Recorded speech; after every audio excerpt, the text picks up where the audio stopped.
A crackdown on nationwide protests in Iran has killed at least 538 people, and even more are feared dead, activists said Sunday, while Tehran warned that the US military and Israel would be legitimate targets if America uses force to protect demonstrators. Another over 10,600 people have been detained over the 2 weeks of protests, said the US-based human rights activists news agency, which has been accurate in previous rounds of unrest in Iran in recent years. It relies on activists in Iran cross-checking information. With the internet down in Iran and phone lines cut off, gauging the demonstrations from abroad has grown more difficult. The Iranian government has not offered overall casualty figures for the demonstrations, and the figures released by the activists are not verified independently. Internet and international phone calls are now blocked in Iran. Those abroad fear the information blackout is emboldening hardliners within Iran's security services to launch a bloody crackdown. Protesters flooded the streets in the country's capital and its second-largest city again Sunday morning.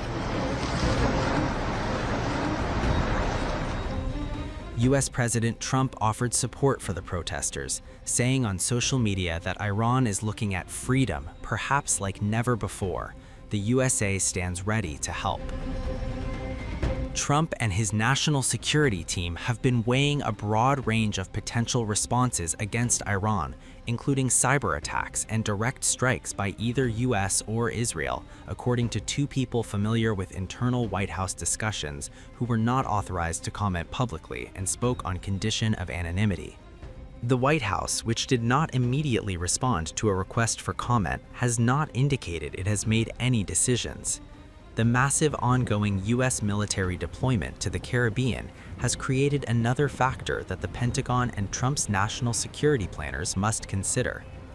The threat to strike the US military and Israel came during a parliamentary speech Sunday from Mohammad Bagher Khalibaf, the hardliner speaker of the body, who has run for the presidency in the past.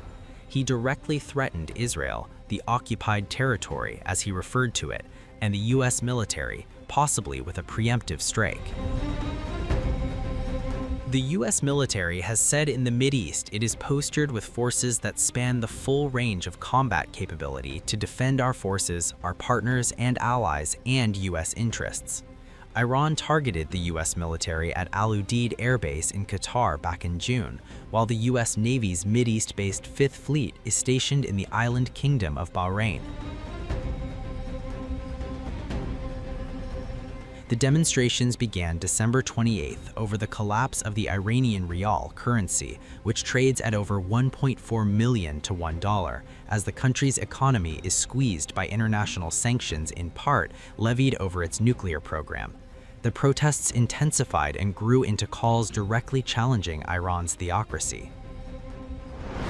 Now, this terrorist war, unclear if Khalibaf means protests, that they have launched has caused the first damage to people's businesses, the first damage to people themselves, the first damage to people's livelihoods.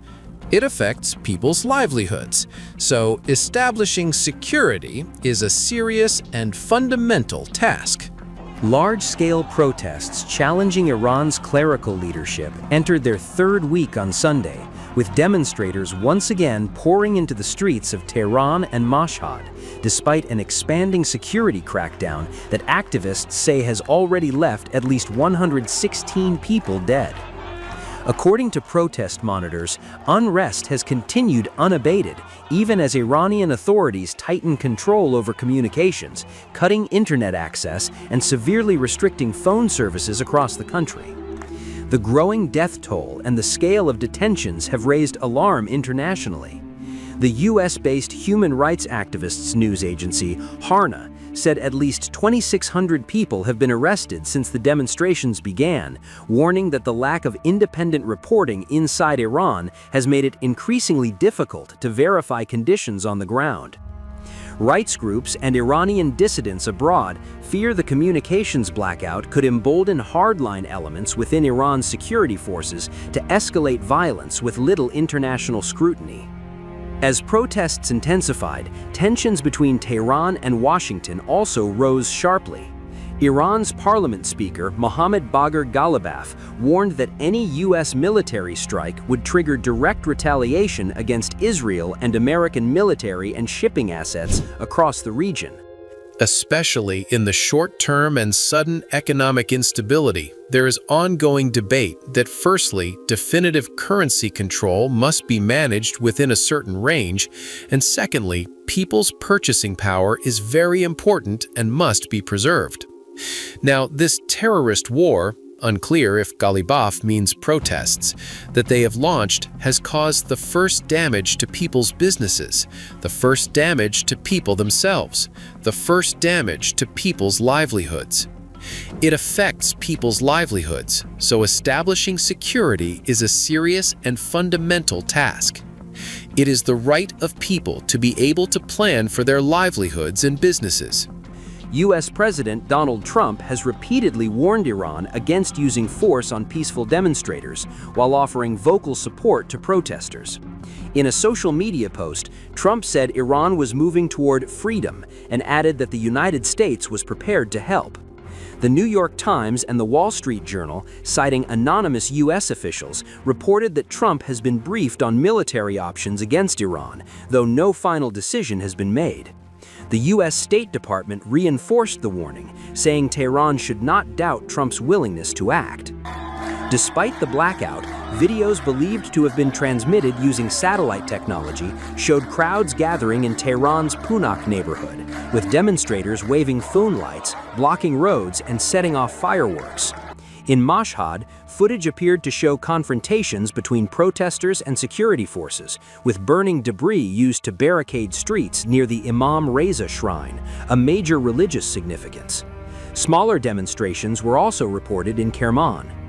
State television attempted to counter protest imagery by airing footage of calm streets and pro-government rallies in select cities, though notably excluding Tehran and Mashhad.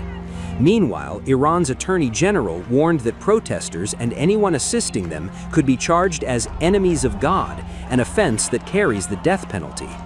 The protests began December 28, initially sparked by the collapse of Iran's currency amid economic pressure from sanctions tied to its nuclear program. They have since evolved into direct calls for an end to Iran's theocratic system, posing one of the most serious challenges to the leadership in years. The Speaker of Iran's parliament has directly threatened both the United States and Israel over America's warning that it could intervene militarily in the ongoing demonstrations that are shaking the Islamic Republic. Parliament Speaker Mohammad Bagher Ghalibaf made the comments as his fellow lawmakers rushed the floor and shouted "Death to America." This was aired live on Iranian state television and shows just how much Iran is trying to push back as these protests go on. Now, activists say that at least 116 people have been killed so far, and far more than 2,000 have been detained by authorities. Video showed protests in Tehran as well as Mashhad, Iran's second largest city, overnight. And it remains unclear just what's going to be the trigger for Trump to get involved militarily. He's continued to make these threats over the last few days as Iran has shut off the internet, shut off telephone lines, and continued to confront protesters. Now, the Iranian threat that Ghalibaf made also said that Iran would be willing to take preemptive military action as well. But ultimately, any military operation would have to be approved by Iran's supreme leader, the 86-year-old Ayatollah Ali Khamenei.